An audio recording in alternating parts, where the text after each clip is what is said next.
우리 인생에 목표가 있을 때 그 목표를 이루기 위해서는 분명한 동기와 방향이 있어야 합니다. 방향이 앞으로 전진하게 하는 일반적인 방법이라면 동기는 이를 행동으로 옮기게 하는 힘이 됩니다.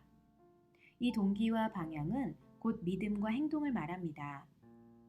그리스도인은 거룩한 삶의 동기, 즉 믿음이 있어야 하고 삶의 방향성, 즉 일상에서 그리스도인으로서의 적절하게 행동하는 행동이 있어야만 영적 최종 목적지에 도착할 수 있습니다. 다윗은 하나님 앞에서 선한 동기를 가지고 올바른 방향으로 가기 위해 하나하나를 신중하게 선택했던 인물입니다. 그리고 그의 삶의 방식은 온유함으로 표현될 수 있습니다. 온유함은 사전적으로 보면 순종적이거나 유약한 혹은 고분고분하고 약하다는 뜻이며 이는 현대 사회에서는 부정적인 의미를 내포하는 듯 보입니다. 하지만 성경에서 말하는 온유함의 정의는 단순한 약함이 아니라 자기를 절제하며 자신의 강함을 지켜나가는 하나하나의 선택을 말합니다. 다윗은 온유한 사람으로서 자신을 변호하기 위해 쉽게 다른 사람을 판단하려고 하지 않았고 오히려 어떤 상황에서든 먼저 하나님의 뜻을 구하려고 했습니다. 하나님께서 자신의 삶을 돌보고 계신다는 것을 믿었기 때문입니다.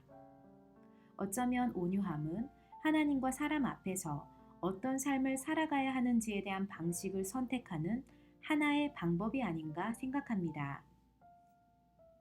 특히 다윗은 자기 방어를 자제했습니다.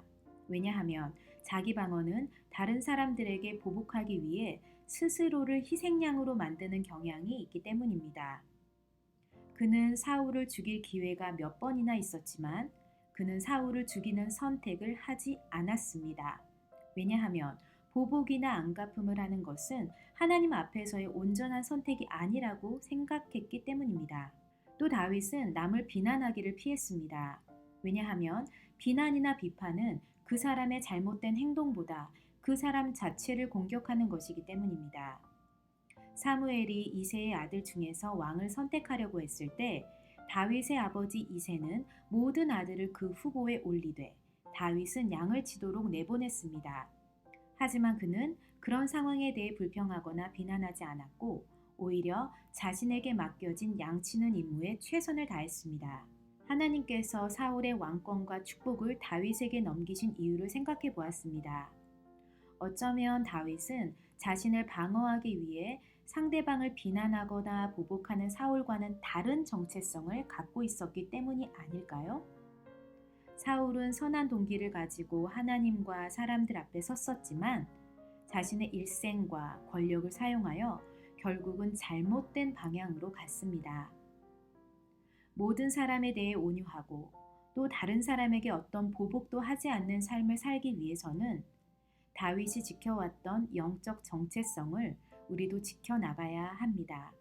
그것은 하나님 앞에서 올바른 동기를 가지고 분명한 방향성을 향해 부끄러움 없는 하나하나의 선택을 하는 것입니다. 온유함은 우리 삶의 동기와 방향을 담은 하나하나의 신중한 선택이란 사실을 잊지 않고 기억하는 우리가 되길 원합니다.